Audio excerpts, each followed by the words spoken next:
حضرت صدر صاحب نے جو آپ حضرات کو یہاں تکلیف دینے کا مقصد تھا اس کے سلسلے میں روشنی ڈالی ہے۔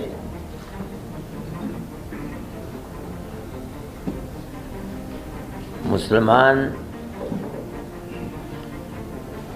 ملک کی آزادی کے بعد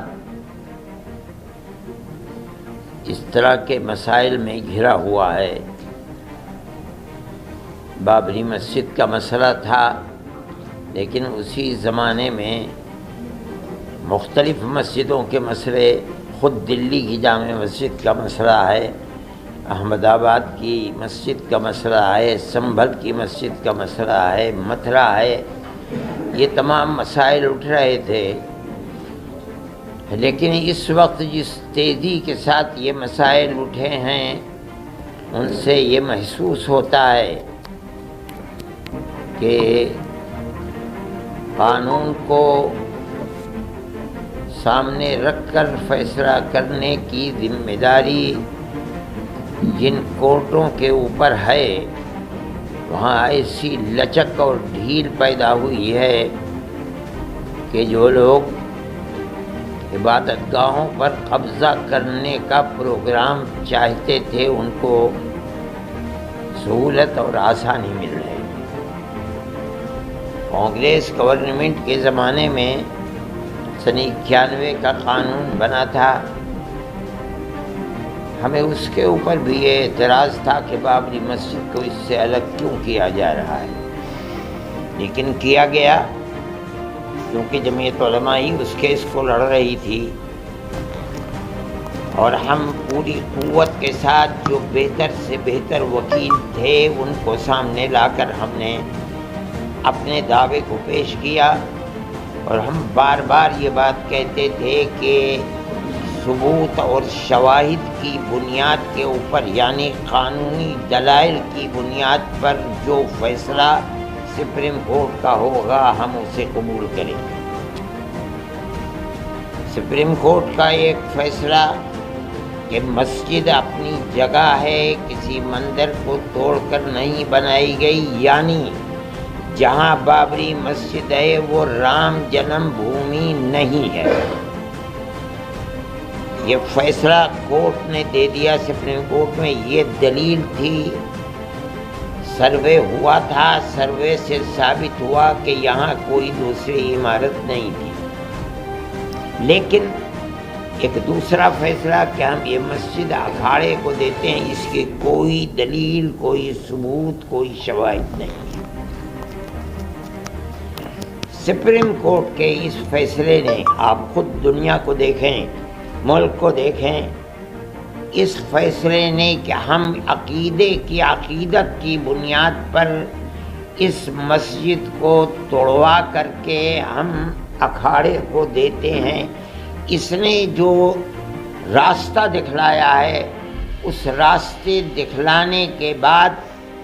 پھوٹ پڑے ہیں مسائل کہ اس مسجد کو بھی لو، اس مسجد کو بھی لو، اس مسجد کو بھی لو، اس کے اوپر بھی۔ اس کا مطلب ہے کہ قانون کے راستے کے اوپر چلنا جو کورٹ کا امتیاز تھا، صرف بابری مسجد کے فیصلے نے ایک راستہ دکھلایا کہ نہیں، ان تمام قوانین اور قواعد کی لائبریریوں کو،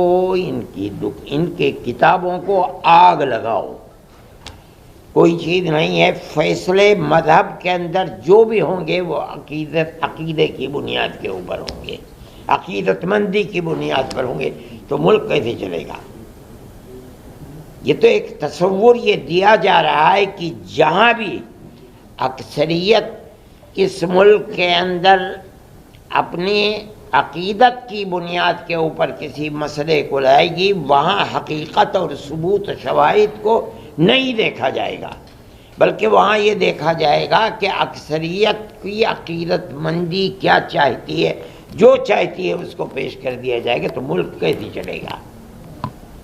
یہ ایک بات ہے سوچنے کی۔ ہم صرف اتنی ہی بات کہنا چاہتے ہیں کہ اگر روش یہی چلے گی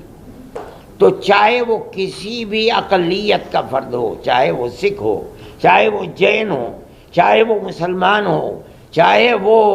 عیسائی ہو، کسی مسئلے کے اندر اس کو فیصلہ نہیں ملے گا اگر مقابلے کے اندر تناؤ ہے اور اس کے اندر عقیدت اکثریت کی اس کے اندر دخل رکھتی ہے، تو اس کے اندر اس کے مقابلے کے اندر قانون بیکار اور بے اثر ہو جائے گا۔ یہ بات میں ہی نہیں کہہ رہا ہوں، سمجھدار اور بڑے بڑے وکلاء یہ بات کہہ رہے ہیں کہ اس فیصلے نے بابری مسجد کے جو راستہ کھولا ہے کہ عقیدت کی بنیاد جب کبھی مقابلہ ہوگا تو قانون اس کے مقابلے کے اندر ہیج ہو جائے گا، تو پھر لا آپ پڑھاتے کس لیے ہیں؟ لائبریریوں کے اندر آپ کے ہزاروں کتابیں کس لیے رکھی ہوئی ہیں؟ ان کو آگ لگا دیجئے۔ یہی مسئلہ ہے، یہ ملک کا میں سمجھتا ہوں بہت بڑا المیہ ہے کہ اس ملک کے اندر آج مسلمان یہ کہہ رہا ہے کہ مسئلے کی بنیاد لوور کورٹ سے لے کر سپریم کورٹ تک عقیدت کے اوپر ہے، قانون کے اوپر نہیں ہے۔ میں اس کو بہت بڑا المیہ سمجھتا ہوں، اور ایک یہ داہیہ ہے، بڑا مسئلہ ہے۔ اس مسئلے کو سوچنا چاہیے، اور جن لوگوں کے ہاتھ میں ملک کی باگڈور ہے انہیں سمجھنا چاہیے کہ مسئلے ملک کو کدھر لے کر کے چلنا ہے۔ میں اس سے زیادہ اپنے افسوس کا کوئی اور اظہار نہیں کر سکتا۔